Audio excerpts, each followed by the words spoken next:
then there's the other side of this. And let me tell you, I feel a little bad for this interview, but it had to happen, obviously.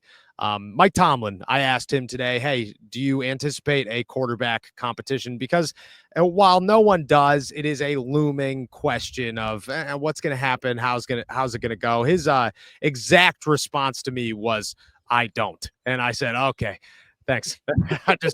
We both looked at each other like, he acknowledged I had to ask it. I acknowledged I knew what was coming, and then we just moved on. But Mason Rudolph spoke in the locker room afterwards, and he talked about Aaron, his reaction to the signing, and everything that comes now for Mason Rudolph. I assumed they were going to bring someone in, Aaron, at the forefront of the conversation. So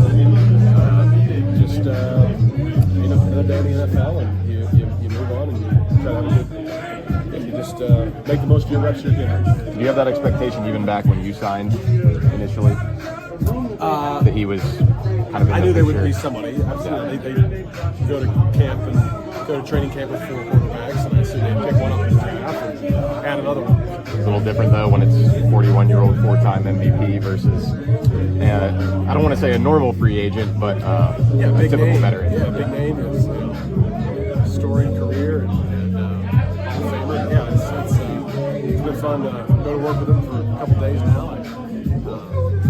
Learn about him. What can you learn from him?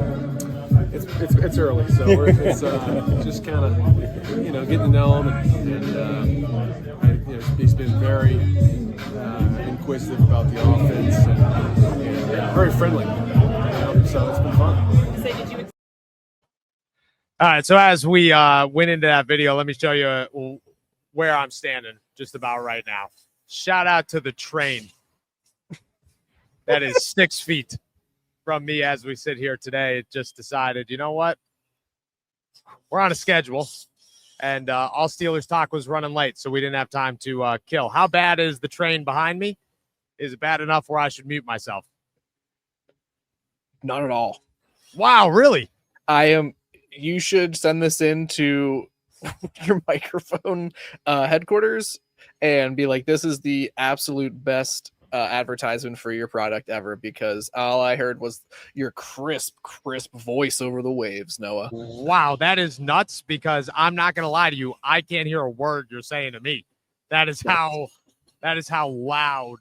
It's insane. It's insane, actually, how loud the train is. All right, no quarterback competition, and as quickly as it came, it left. So shout out to Quick Trains here in the city of Pittsburgh, and the Pittsburgh Steelers building their practice facility right next door to the busiest train track in all of the United States.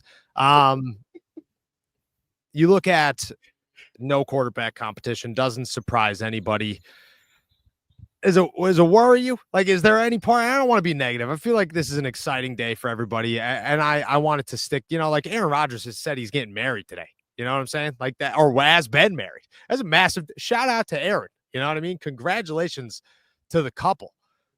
I have no idea who his girlfriend is or his wife is, but shout out to Aaron.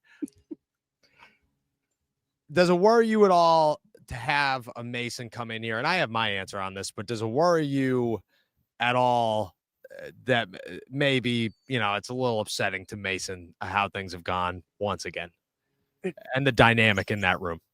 Honestly, no. And maybe this was me reading into that clip too quickly, but I'm going to do it anyways.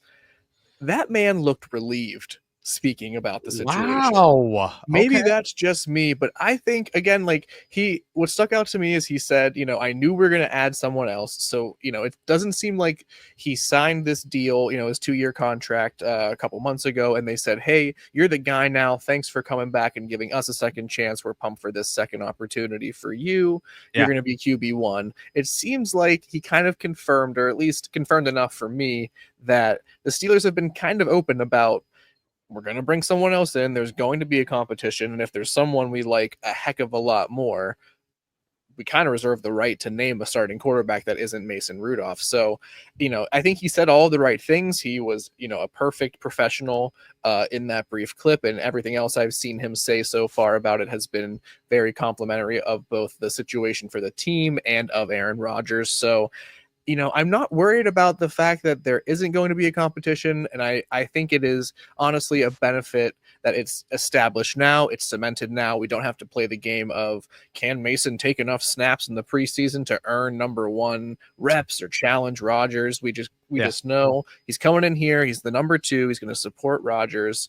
And hopefully that is the ideal depth chart situation for the Steelers to have a successful season. So I think that's a good thing. It might not sound good for him, but I think this is a good thing for both Rudolph and the Steelers. Yeah, I agree. I kind of I didn't take the relief part of it, but I do think that Mason is a guy that gives me almost no worry to cause issues. And while I think he is a little bit upset about the situation, he expected it to happen. I think the Steelers as a whole, this would have gotten way worse and maybe a bit nastier, or more concerning might be the word that I'm looking for, if it went deeper into the summer and Aaron was not around. If Aaron shows up for training camp and not mini camp, which goes across the board on a number of things, then you're looking at it going, yeah, maybe Mason, he got a little too comfortable in that situation, and maybe you feel a little bit worse for him as we move forward. But no, Mason does not worry me at all.